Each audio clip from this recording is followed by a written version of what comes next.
오늘 말씀은 권세에 대한 말씀입니다. 특별히 국가의 권세에 대한 말씀을 하고 있습니다.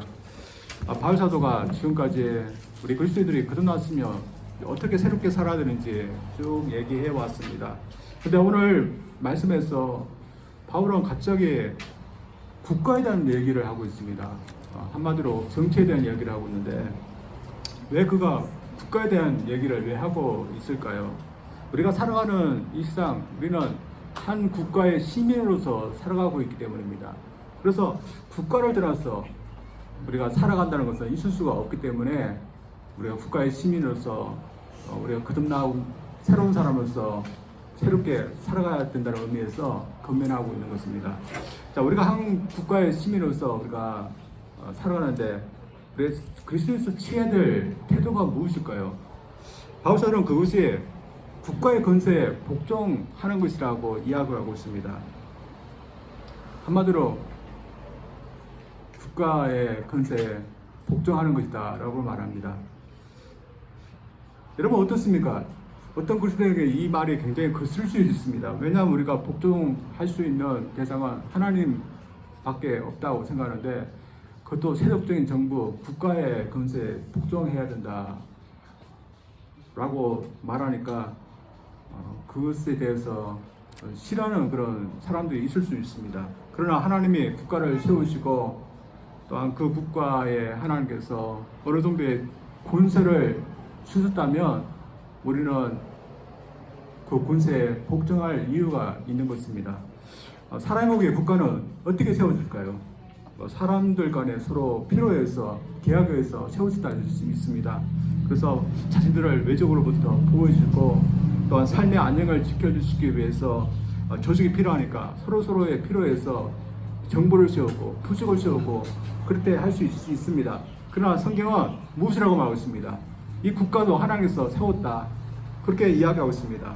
그래서 이 세상의 모든 권세는 다 하나님께서 정해서 나눠주신 것이라고 이야기하고 있습니다. 이 세상을 보면 참 그런 것 같습니다. 자, 이 세상 어느 곳이든지 그곳에는 권세라는 것이 있습니다. 자, 권세가 없는 것, 다시 말해 통치자가 없는 곳, 리더가 없는 곳이 있을까요? 아무리 원칙적인 삶을 사는 곳에도 곳에는 리더가 있고 통치자가 있습니다. 세계 곳곳마다 다 이런 것인데 우리의 본능이 그렇기 때문에 정부를 세우고 부족을 세우는 것이겠습니까? 그런 것이 아니라 하나님의 섭리에 의해서 하나님께서 질서가 필요하고 그 질서 속에서 우리 사람이 살아가야 하기 때문에 하나님께서 그것을 이룰 수 있는 권세를 주시고 또 권세를 세우신 것입니다. 오늘 우리가 다루고 있는 국가의 권세도 하나님 주신 권세입니다. 그러나 하나님의 국가의 권세를 주신 것은 참 하나님께서 교회에 권세를 주신 것과는 다른 이유에서 주신 것입니다. 하나님께서 우리 교회에도 권세를 주셨습니다. 그 권세를 주시고 이유가 무엇이겠습니까? 하나님 말씀을 가르치고 또 복음을 전해서 하나님의 말씀에 의해서 살도록 하기 위해서 권세를 주셨습니다. 그러나 국가에 하나님께서 권세를 주신 이유는 우리가 이 세상에서 살 수 있는 기본적인 토대를 갖추게 하기 위해서였습니다. 우리에게 교회가 없으면 우리는 제대로 된 신앙생활을 할 수 없는 것처럼 국가가 없으면 우리는 제대로 된 기본적인 생활을 할 수가 없는 것입니다. 그래서 하나님은 우리들을 알고 두 조직의 일원으로서 살게 하셨습니다. 그래서 두 조직으로 살기 위해서 우리가 마땅히 취해야 될 태도가 있습니다. 옛날에는 중세시대 때는 교회가 국가 위에 있었습니다. 그래서 특별히 교황이 황제에게 명령을 하셨습니다. 이렇게 하기 위해서는 허락을 받았고 명령을 내렸기 위해서 허락을 받아야 했습니다. 그래서 교회가 국가일까지 관여했습니다. 그러나 하나님께서 교회에 권세를 주신 것은 국가일까지 하라고 주신 것이 아니었습니다. 마찬가지로 어떤 때는 국가가 교회 위에서 군림할 때가 있었습니다. 그래서 어떤 종교를 믿을지 어떻게 믿어야 될지 국가가 교회 위에 군림할 때가 있었습니다. 그러나 하나님께서 국가에 권세를 주신 것은 교회에 군림하기 위해서 주신 것이 아니었습니다. 따라서 어떻게 되겠습니까? 교회와 국가는 하나님께서 각각 고유하게 주신 그 권세, 목적에 맞게 그 권세를 써야 되는 것입니다. 그리고 우리는 두 영역, 두 조직에 속한 사람이기 때문에 저들은 그것에 맞는 태도가 필요한 것입니다. 이러면서 하나님께서 국가에 대해서 우리는 어떻게 하면서 살아가겠습니까? 오늘 본 말씀 중에서 한번 보기를 원합니다. 먼저 저희들은 국가의 권력을 존중해야 됩니다. 국가의 권력을 존중한다는 것은 국가에게 주어진 권세를 인정하는 것입니다.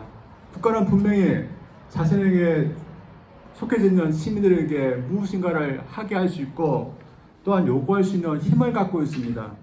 그리고 그 힘은 국민의 유익을 위해서 사용되어져야 하는 것입니다.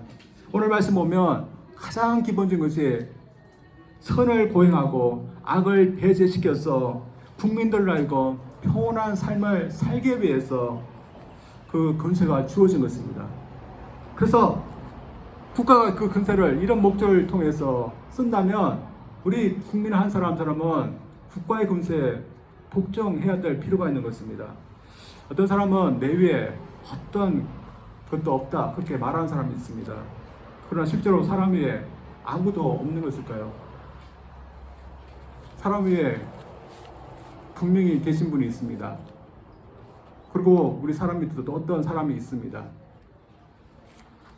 제일 위에 계신 분은 하나님이시고 또한 하나님께서 부여주신 그런 권세들도 우리 위에 있습니다.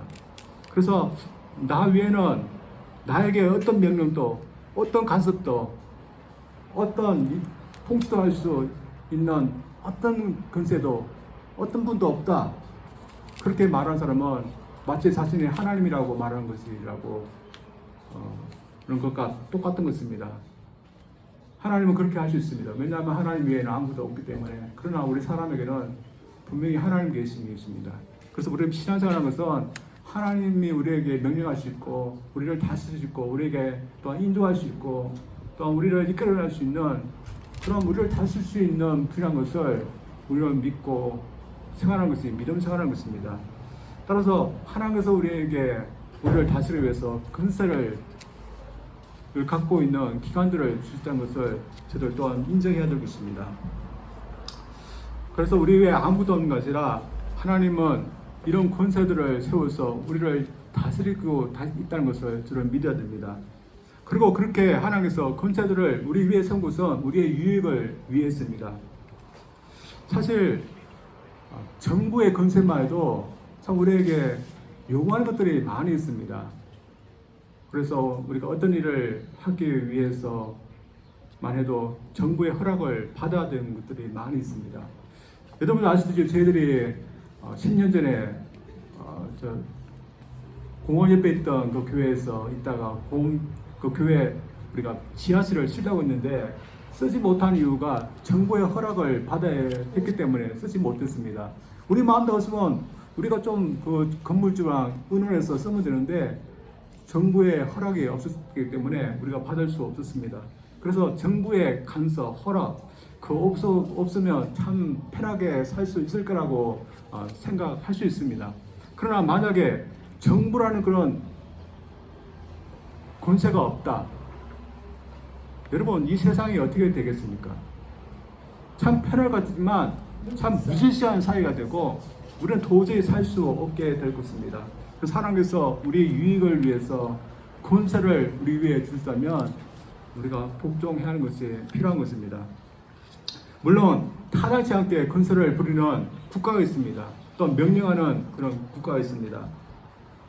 또 만약에 하나님께서 주시는 권세에 맞지 않는 그 목적에 맞지 않는 그런 것을 요구하고 명령한다면 우리 그리스도는 어떻게 할까요? 국가의 그 권력이기 때문에 무조건 복종해야 될까요? 하나님께서 목적하신 것과 다른 것을 위해서 권세를 부린다면 우리는 저항해야 됩니다. 예를 들면 옛날 출애굽 시기 때 바로 왕이 이스라엘 사내 아이들을 모두 나일강에 죽이라는 그런 명령을 했습니다. 특별히 산파였던 시브라 부하에게 이런 명령을 했습니다. 그들이 어떻게 했을까요? 저항했습니다. 듣지 않았습니다. 또한 독일 히틀러 시대 때 독일 정권이 수많은 유대인들을 학살시켰습니다. 정부의 그런 권력을 잘못 사용하고 있는데 정부의 권력이기 때문에 무조건 순종해야겠습니까? 당시 그리스도 중에서는 저항했던 많은 그리스도들이 있었습니다. 그래서 저희들이 잘못된 것을 통해서 건설을 행한다면 우리는 그렇지 않도록 저항해야 되고 또한 기도해야 되고 진언도 할 필요가 있습니다. 그러나 그렇지 않은 경우 저희들은 그 건설을 존중할 필요가 있습니다. 그래서 오늘 본 말씀 보면 바울 사도는 국가의 건설을 갖고 일하는 사람들을 하나님의 사역자라는 표현까지 쓰고 있습니다. 하나님 우리가 살 수 있도록 질서를 부여했는데 그 질서를 국가가 하고 있기 때문에 하나님의 일을 하는 사역자라는 그런 의미입니다. 그래서 하나님의 일을 하고 있는 하나님 주셔서 건설을 주셔서 일을 하게 하는 국가의 건설을 존중하라는 것입니다. 사실 우리가 건설 갖고 일하는 사람들 보면 완벽한 사람은 아무도 없습니다. 국회 청문회 같은 거 보면 고액 공무원들을 보면 참 문제가 다 있지 않습니까?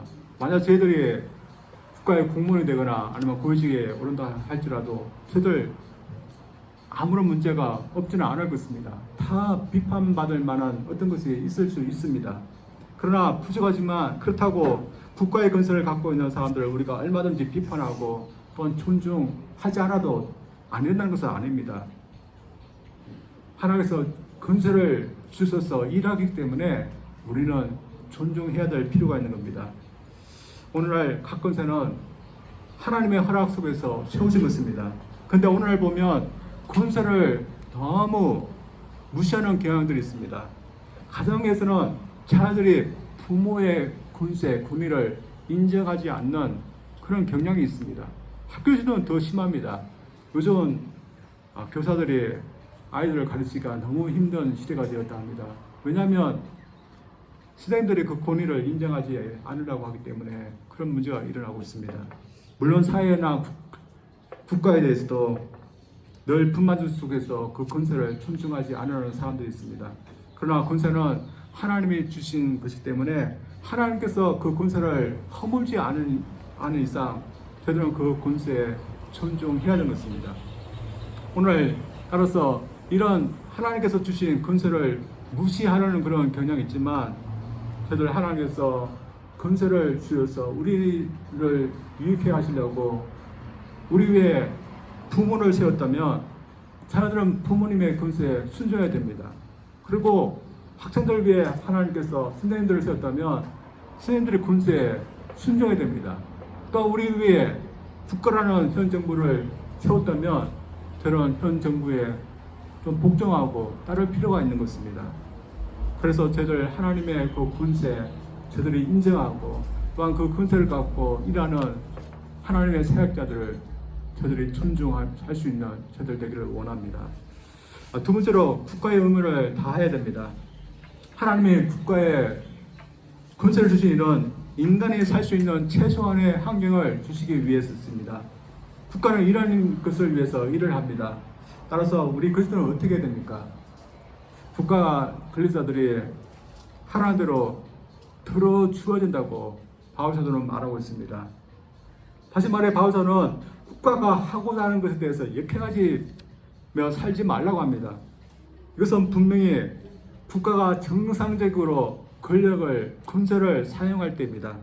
그래서 저는 이 권면이 미국이나 아니면 한국에서 사는 저희들에게는 따르기 쉬운 그런 권면이라고 생각합니다. 왜냐하면 한국이나 미국 같은 통치자의 경우 하나님께서 주신 그 목적을 떠나서 잘못되게 권세를 사용하는 경우는 거의 없다고 생각하기 때문입니다.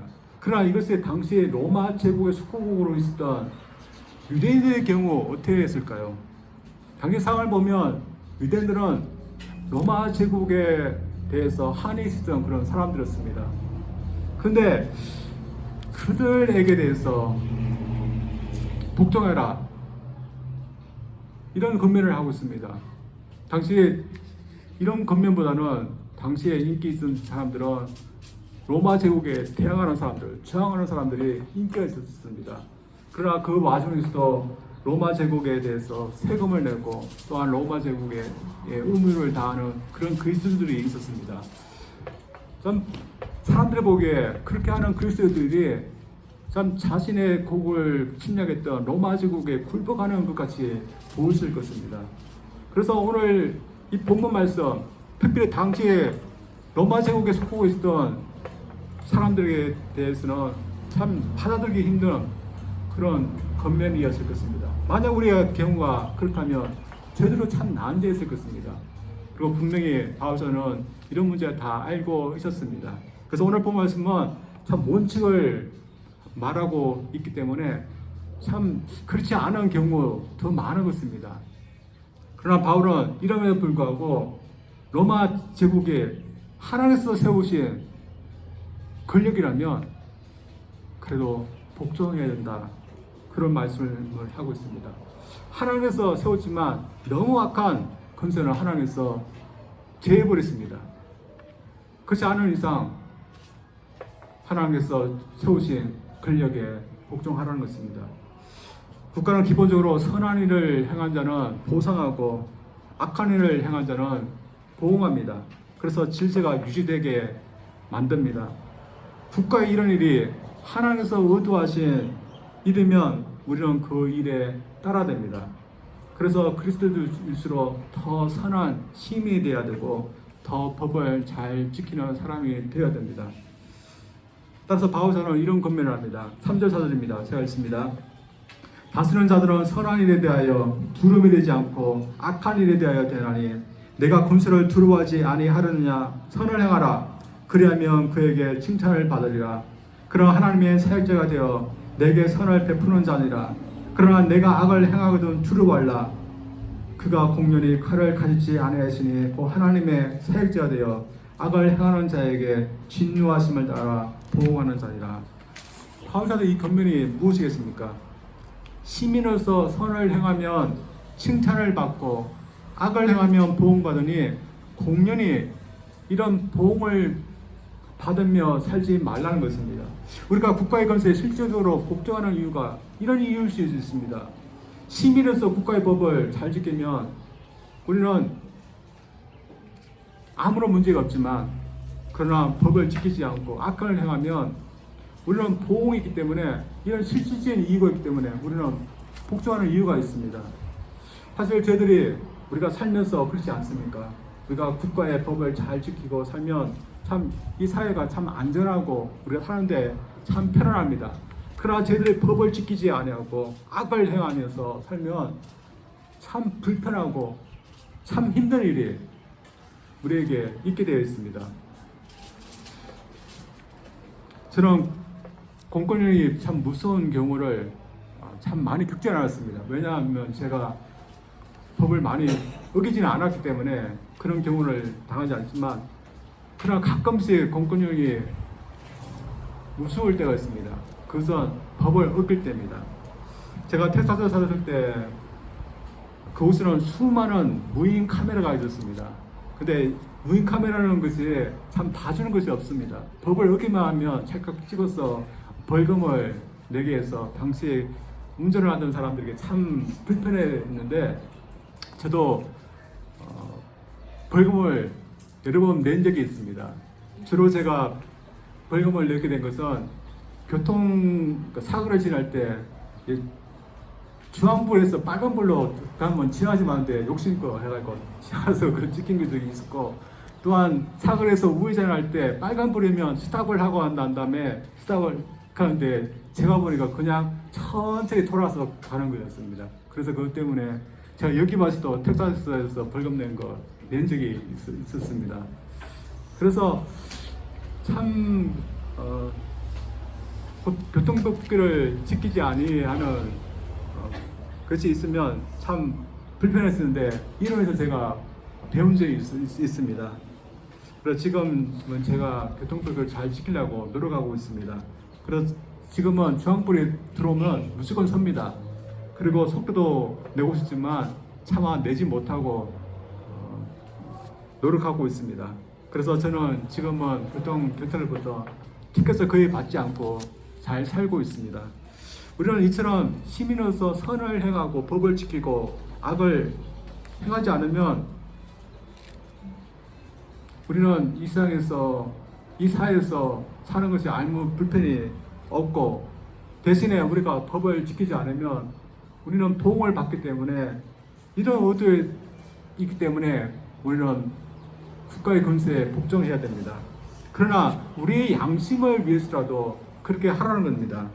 그래서 5절 말씀에서 바울 말씀에 이런 말씀을 하고 있습니다. 그러므로 복종하지 않을 수 없으니 진노 때문에 할 것이 아니라 양심을 따라하라. 우리가 법을 지키는 거, 권세에 복종하는 거, 우리 양심 때문에 하라는 것입니다. 무슨 양심이 이렇게 있습니까? 신앙 양심 때문에 그렇게 하라는 것입니다. 하나님께서 국가를 세우시고 국가를 통해서 하나님께서 의도하신 질서를 유지하는 일을 하는 것이 하나님의 뜻이라면 그것이 맞는 일이기 때문에 우리는 그 양심 때문에 우리는 법을 지키고 또한 권세에 복종해야 된다는 것입니다. 사실 이 세상에 악한 정부라도 가장 기본적인 선을 보장하고 악을 보호하는 일을 하고 있습니다. 그래서 정부가 아무리 무능하고 또한 국민들 제대로 못 살리고 또한 대외적으로 힘이 없는 정부라 할지라도 어떤 정부도 악한 일을 행한 사람을 칭찬하고 선한 일을 행한 사람을 보호하지 않습니다. 예를 들어서 어떤 정부가 도둑질을 한 사람을 칭찬하겠습니까? 또한 강도질을 한 사람들에게 누가 표창장을 주겠습니까? 또 어떤 사람이 살해한 사람을 칭찬하겠습니까? 아무리 악한 정부라도 그렇게 하지 않습니다. 대신 정부가 보기에 선한 일을 하도록 자신의 권세를 사용합니다. 이러면서 우리 그리스도인이 굳이 정부를 반대하고 의무를 지키지 아니하고 살 필요는 없는 겁니다. 특별히 저희들은 우리의 신앙 양심 때문에 우리의 시민으로서의 의무를 다 하면서 사는 것이 옳은 것입니다. 제가 처음에 미국 왔을 때 저를 도와주던 친구가 차를 가시는데 차를 타격하면 삐리리 하면서 어떤 소리가 나는 것이 있었습니다. 그 앞에 어떤 장치가 있었는데 그 장치가 뭔가 하면 속도를 이렇게 파악하는 그런 장치였습니다. 뭔가 하면 스피커권을 위해서 쏘면 그것을 감지하는 그런 장치였습니다. 그래서 붙여놔서 고속도로에서 달리면 앞에서 경찰이 자기를 통해서 스피드건을 쏘면 아는 겁니다. 그래서 이 친구가 그것을 해서 한 60마일인데 80마일, 90마일 달려도 쏘기만 하면 알 수 있기 때문에 그것을 일부러 달고 됐는데 솔직히 제가 보기에 전 좋지는 않았습니다. 왜냐하면 신학생이고 목사가 될 사람인데 법을 어기기 위해서 스피커를 피하기 위해서 그것을 달고 다니는 것이 참 보기는 좋지 않았습니다. 우리 신앙 양심에 좀 그렇습니다. 우리가 미국에서 살 때 어떤 사람들은 참 법을 요리조리 피해다니면서 사는 분들이 있습니다. 그러나 우리가 하나님을 믿는 사람이라면 우리 신앙 양심을 위해서라도 저들 법을 지키고 또 하나님 앞에 또한 정부 앞에서도 떳떳한 사람으로 저들이 살아야 될 줄 믿습니다.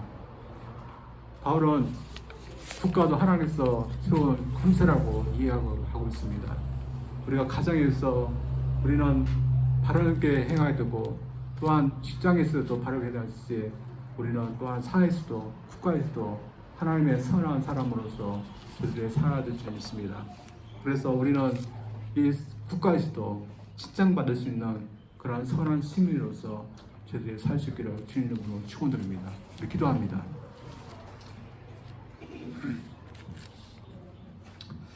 하나님 아버지 감사드립니다. 우리가 이 세상 등지고서 사는 것이 아니라 국가라는 사회 속에서 한 시민으로서 살아가고 있습니다. 우리가 그리스도이기 때문에 국가라는 권력을 무시하고 등지고 사는 저들이 아니라 더욱더 이 세상 속에서도 이 사회 속에서도 빛과 소금으로서 저들이 본을 보면서 살기를 원합니다. 무엇보다도 우리 하나님께서 우리를 위해서 질서가 필요하고 또한 이 세상에서 우리가 어느 정도 살기 위해서 필요한 그런 권력기관이기 때문에 하나님께서 세우신 곳임을 저들 믿습니다. 하나님께서 세우시기 때문에 저들 인정하게 도와주셨고 따르게 도와주시고 무엇보다도 국가가 하나님의 목적에 맞는 그런 권력을 사용할 수 있도록 저들이 기도해 주시고 또한 진언하고 또한 저들이 또한 따를 수 있는 저들 되게 도와주시옵소서. 그래서 저들 국가와의 관계에서도 하나님 앞에 또한 선한 사람 되게 도와주셨고 하나님의 뜻을 따를 수 있는 저들 되게 도와주시옵소서. 예수님 이름으로 기도합니다. 아멘.